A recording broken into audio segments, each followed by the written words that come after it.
আমরা যতটুকু মনে করছি আমাদেরকে যেটি বলা হয়েছে যে নুরুল হক নূরকে বিদেশে নেওয়ার জন্য তাকে একটু সুস্থ হতে হবে।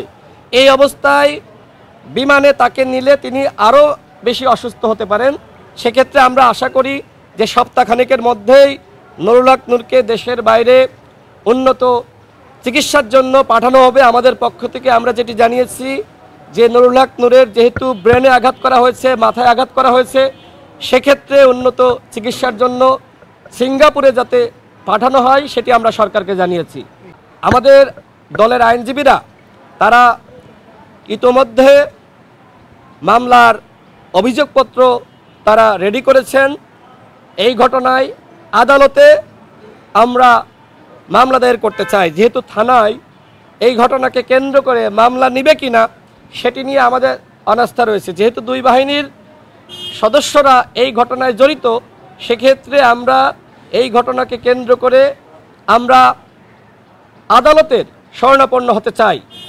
ইতোমধ্যে সরকারের পক্ষ থেকে এক সদস্য বিশিষ্ট একটি বিচার বিভাগীয় তদন্ত কমিটি গঠন করেছে। আমরা এই কমিটির উপরেও আস্থা রাখতে চাই। জনাব আসিফ নজরুল আমাদেরকে যেটি জানিয়েছেন যে 15 কার্যদিবসের মধ্যেই তদন্ত করে যারা এই ঘটনার সাথে জড়িত তাদের বিরুদ্ধে ব্যবস্থা নেবেন। আমাদের কাছে সিসিটিভি ফুটেজ রয়েছে, যারা ঘটনায় সম্পৃক্ত তাদের চেহারা স্পষ্ট। সুতরাং সেনাপ্রধানের উদ্দেশ্যে বলতে চাই, আপনি যদি এই ঘটনার দায় না নিতে চান তাহলে দোষীদের বিরুদ্ধে ব্যবস্থা গ্রহণ করুন। আমরা পুলিশের আইজিপির উদ্দেশ্যে বলতে চাই, আপনি যদি এই ঘটনার দায় এড়াতে চান তাহলে অবশ্যই পুলিশের যারা এই ঘটনার সাথে সম্পৃক্ত তাদের বিরুদ্ধে ব্যবস্থা নিতে হবে। সর্বশেষ বলবো, আমরা বারবার বলছি আমরা দেশে শান্তি চাই। আমরা চাই এই দেশকে মাননীয় প্রধান উপদেষ্টা এগিয়ে নিয়ে যাক, কিন্তু এই ঘটনার অবশ্যই প্রতিকার হতে হবে।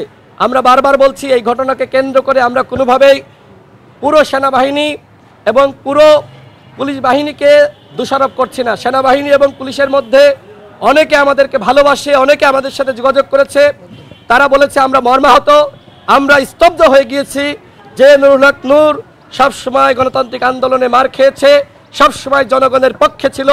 সেই নুরুল হক নূরের উপরে কেন সেনাবাহিনীর কতিপয় সদস্য, পুলিশের কতিপয় সদস্য এইভাবে আক্রমণ করলো, এই প্রশ্ন কিন্তু সেনাবাহিনীর এবং পুলিশ বাহিনীর অনেক সদস্যের, তারা আমাদেরকে ফোন করে আমাদের সাথে যোগাযোগ করে তারা কিন্তু সহমর্মিতা প্রকাশ করেছে। সুতরাং দুটো বাহিনীকে আমরা পুরোপুরি দায়ী করছি না। যারা এই ঘটনার সাথে সম্পৃক্ত আমরা শুধুমাত্র তাদের বিচার দাবি করছি।